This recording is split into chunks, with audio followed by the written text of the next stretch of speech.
astuces pour survivre si vous êtes dans le pétrin. La nuit dernière, vous avez fait la fête et le lendemain, vous vous trouvez au beau milieu de nulle part sans savoir pourquoi. Bonjour, bonsoir mes amours, je suis Johanna Dorseus, Johanna la joie de la scène et bienvenue sur Tout savoir. Alors pour ceux qui viennent de s'abonner, je vous le dis, et pour ceux qui sont déjà abonnés, je vous rappelle que Tout savoir est une chaîne d'interaction, d'intérêt général où on partage des connaissances sur absolument tout, que ce soit santé, bien-être, astuces, tabous, on parle absolument de tout. Et n'oubliez pas que vous pouvez, à travers les commentaires, me laisser des sujets et moi, j'irai effectuer les recherches pour vous pour toujours partager. Aujourd'hui, nous faisons le top 10 des techniques de survie si jamais vous tombez dans le pétrin. Alors, imaginez, vous êtes en pleine forêt, vous marchez tranquillement et hop, vous tombez sur un ours. Est-ce que vous sauriez survivre? C'est ce qu'on va voir. Ou du moins, vous êtes dans une maison en feu, alors vous êtes coincé. Comment allez-vous faire pour vous échapper? La vie est pleine de surprises et souvent, très souvent même, elles sont loin d'être agréables. Non seulement, je vous le dis toujours, vous avez la force, la capacité nécessaire pour traverser n'importe quel obstacle, pour être qui vous voulez, comme vous le voulez, pour être ce que vous voulez, la personne que vous voulez vraiment. Mais il existe aussi des moyens, des techniques pour s'échapper de n'importe quelle situation très difficile. C'est ce que nous allons voir. Alors déjà, je vous prie, partagez cette vidéo avec vos proches pour que aussi ils savent comment se protéger en cas de détresse. Donc c'est très important, ce sont des conseils utiles et si vous avez d'autres techniques, vous pouvez toujours me le dire en commentaire, les partager avec moi et comme ça, on pourra toujours allonger notre liste. Laissez-moi des pouces bleus, laissez-moi des commentaires, mais aussi abonnez-vous, activez la cloche de notification pour ne rater aucune des futures publications. Premièrement, comment s'échapper d'une voiture? Accident, voiture tombée dans le lac, etc. Ok, bref, vous êtes coincé dans votre voiture et vous n'arrivez pas à sortir. Quoi que vous essayez de pousser la portière, vous n'arrivez pas à sortir. Alors, comment est-ce que vous devez faire si jamais vous êtes coincé dans une voiture en situation de détresse? La technique est simple, vous allez juste briser la vitre. Voilà. Mais vous ne pouvez pas briser la vitre n'importe où. Non, ce n'est pas recommandé. Déjà, vous allez perdre du temps et en plus, vous allez vous faire mal. Alors, ce qu'il convient de faire, c'est de briser la vitre aux extrémités. Donc, c'est beaucoup plus fin aux extrémités. Vous pouvez facilement briser la vitre. Et vous pouvez aussi, comme la semaine dernière, on avait parlé d'appuie-tête, vous pouvez aussi utiliser les appuie-têtes, donc les dévisser et essayer de savoir à l'avance comment enlever votre appuie-tête parce que toutes les appuie-têtes diffèrent d'une voiture à une autre. Donc, vous enlevez et vous allez juste frapper le bout, l'extrémité de votre vitre et le tour est joué. Vous pouvez vous échapper facilement de votre voiture. Deuxièmement, un feu imprévisible. Qu'est-ce que j'appelle un feu imprévisible? Eh bien, mes amours, parfois, des objets tout autour de vous, des objets dans votre maison qui ont l'air totalement inoffensifs, peuvent pourtant provoquer de graves incendies. C'est le cas, par exemple, des bouteilles en plastique. Si une bouteille en plastique est exposée directement à la lumière du soleil, elle finira par prendre feu. Pourquoi? Parce que la bouteille agit comme une lentille qui attire les rayons du soleil en un seul point. Donc, les rayons convergeant vers un seul point, eh bien, la bouteille va finir par s'enflammer. Alors, il faut faire très attention à ne pas exposer vos objets en plastique, surtout près des rayons ou directement aux rayons du soleil. Il en est de même pour votre voiture. Évitez de laisser des bouteilles en plastique dans votre voiture, surtout directement au soleil. Troisièmement, incendie. Bon, ça fait partie des accidents, ok? Donc, très souvent, les incendies ne sont pas provoqués. Mais que faire si vous êtes bloqué, coincé dans une maison en feu? La première chose consiste à se rapprocher du sol le plus possible. Pourquoi? Parce que le monoxyde de carbone, ou bien ce qu'on appelle fumée, eh bien, il a tendance à monter. Donc, normalement, ce n'est pas le feu en soi qui est nocif, c'est le monoxyde de carbone que nous respirons à travers les gaz et vapeurs que dégage le feu. Donc, comme ils sont en haut, vous devez être en bas. Donc, si vous connaissez l'espace, vous pouvez ramper jusqu'à la sortie ou du moins, vous pouvez juste vous mettre une serviette sur la bouche et attendre les secours. Quatrièmement, adressez-vous directement à une personne pour demander de l'aide. Si vous êtes dans un endroit bondé, un endroit où il y a vraiment beaucoup de personnes et que vous ressentez un malaise ou du moins vous êtes blessé, au lieu de dire à l'aide, à l'aide, à l'aide, à l'aide, à l'aide, eh bien, vous allez tout simplement vous adresser à une seule personne. Vous pouvez dire, hey, monsieur qui porte le t-shirt rouge, venez m'aider. Hey, madame avec la jupe bleue, venez m'aider. Donc, c'est comme ça.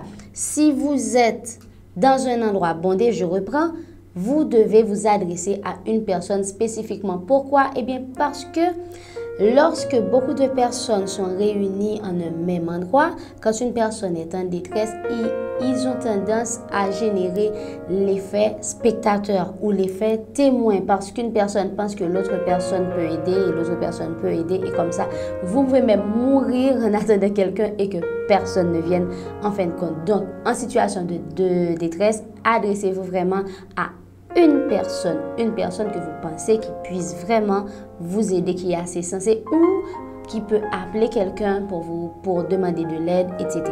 Cinquièmement, une odeur de poisson ou d'urine. Bon, si votre animal n'est pas blessé ou si vous n'avez pas d'aquarium, vous devez être attentif, très attentif à ce que je vais dire. Si jamais vous êtes chez vous et que vous sentez une forte odeur d'urine, eh bien, c'est signe que vos câbles sont en train de brûler. Les fils qui sont à l'intérieur sont en train de fondre. À la fin, ça peut provoquer un incendie ou bien carrément une explosion. Donc, vous devez vraiment faire attention dès que vous sentez une odeur d'urine dans votre maison ou de poisson, eh bien, c'est signe que vous devez vraiment couper le courant immédiatement, appeler un électricien pour réparer ça si vous avez remarqué que vos prises avaient brûlé. 6. Un feu dans la cuisine. Ça arrive presque à tout le monde. Vous jouez au cordon bleu, vous avez un petit temps, vous avez décidé de cuisiner à l'huile végétale. Eh bien, hop, vous remarquez que l'huile est en train de prendre feu. Pas de panique, vraiment pas de panique. D'abord, coupez le gaz. Vous coupez le gaz et ensuite, surtout, n'ajoutez pas d'eau parce que l'eau va s'évaporer rapidement et ça va augmenter la teneur des flammes. Ce que vous pouvez faire, vous pouvez réduire l'oxygène du feu en recouvrant votre casserole avec un linge, une serviette humide. J'ai dit humide, pas mouillé. D'accord? Petite astuce de cuisine, mesdames. Septièmement, comment reconnaître un tsunami? On adore tous aller à la plage. Perso, c'est l'une de mes activités préférées. J'adore aller à la plage. Mais il y a aussi des dangers. Quand vous êtes à la plage, vous devez aussi être très très vigilant. Pas seulement aux oursins, aux algues, etc. ou aux petits tourbillons. Mais non, il y a aussi la marée que vous devez surveiller. Parce que si jamais vous vous placez au bord de la plage et que vous voyez la mer reculer de façon vraiment anormale jusqu'à apercevoir le fond marin, eh bien mes amours, c'est qu'un tsunami se prépare. Vous devez évacuer précipitamment et dire à tous ceux qui sont sur la plage d'évacuer également. Et n'oubliez pas, quand vous courez en foule, vous ne devez pas traverser la foule de façon transversale, mais courir avec elle. Ça, c'est une autre vidéo. Si ça vous intéresse, dites-le moi en commentaire. 8. Serpent venimeux. On n'aimerait pas tomber sur un serpent, c'est vrai, mais ce sont aussi des choses qui arrivent. Donc, déjà, comment reconnaître si un serpent est venimeux ou pas? On va pas s'amuser à regarder aussi. Bon, moi, je vais pas le faire. Donc, si vous avez déjà approché ou touché un serpent, dites-le moi, partagez avec moi et même les photos, ça m'intéresserait énormément. Donc, mes amours, pour reconnaître un serpent venimeux ou pour savoir si un serpent n'est pas venimeux, la première chose qu'il faut regarder, c'est sa queue. Parce que le serpent qui n'est pas venimeux a une double écaille sur sa queue. Moi, je ne vais pas regarder franchement. Deuxièmement, pour savoir si un serpent n'est pas venimeux, il suffit de regarder ses yeux parce que lorsque le serpent n'est pas venimeux, ses yeux ont une forme ronde. Alors que quand il est au contraire venimeux, eh bien, ses yeux sont pareils aux yeux d'un chat. Facile. Mais on dit aussi que pour les serpents venimeux, il y a une différence entre le cou et le corps. Ça reste à prouver, ça reste à vérifier. Si vous avez déjà vérifié, dites-le moi, je vous en prie. Maintenant, quelque chose qui n'est vraiment pas intéressant, pour savoir si un serpent est venimeux ou pas, il suffit de se faire mordre. Je sais, vous allez rire, moi aussi j'ai ri. Alors, comment ça? Un serpent vous a mordu. La première chose, il ne faut pas essayer d'aspirer le venin. Vous risquez de vous empoisonner davantage et de boucher les artères, les vaisseaux sanguins, etc. Absolument pas. Si vous le faites ou si quelqu'un le fait pour vous, non, non, non, c'est vraiment déconseillé. Pour revenir au serpent, un serpent vous a mordu. La première chose, vous devez regarder la morsure. Quelle est la forme de la morsure? Si la morsure est comme un U avec des petits trous qui forment un U, eh bien, ce serpent-là n'est pas venimeux. Aucun danger. Mais si au contraire, vous apercevez que vous avez 2 trous, alors oui, il faut courir aux urgences parce que vous avez été mordu par un serpent venimeux. Attention. Avant-dernier point, les cheveux qui se dressent sur la tête. Vous vous baladez, vous êtes en hauteur, vous êtes sur une colline, etc. Et vous commencez à sentir vos cheveux qui se dressent, pas seulement à sentir, mais à vous apercevoir que vos cheveux se dressent sur votre tête. Alors déjà, oui, il faut paniquer, mais il ne faut pas paniquer n'importe comment. Pourquoi? Vos cheveux se dressent parce que n'oubliez pas que votre corps, que le corps humain est bon conducteur de courant. C'est parce qu'il y a beaucoup d'électricité dans l'air. Donc, pour que la foudre ne vous tombe pas dessus, vous devez évacuer le plus vite possible. Et si vous êtes en groupe, vous devez vous séparer. Donc, ça va diminuer les risques de se faire frapper par la foudre. Et si vous êtes en hauteur, eh bien, descendez. Abritez-vous. Dixièmement, quelque chose que j'aime faire et je pense que vous aussi, vous aimez le faire, conduire en écoutant nos musiques préférées. Eh bien, d'après les chercheurs israélites, c'est une très mauvaise idée parce que cela diminuerait notre concentration. Mais quoi de mieux, mon Dieu, que de finir une journée harassante en écoutant des musiques qu'on aime? Oui, c'est possible. Je vais vous donner l'astuce. Vous pouvez le faire. Comment? Eh bien, vous allez déjà choisir des musiques que vous aimez, mais qui ne sont pas trop agressives, qui ne vont pas vous donner envie de danser sous peine de vous déconcentrer.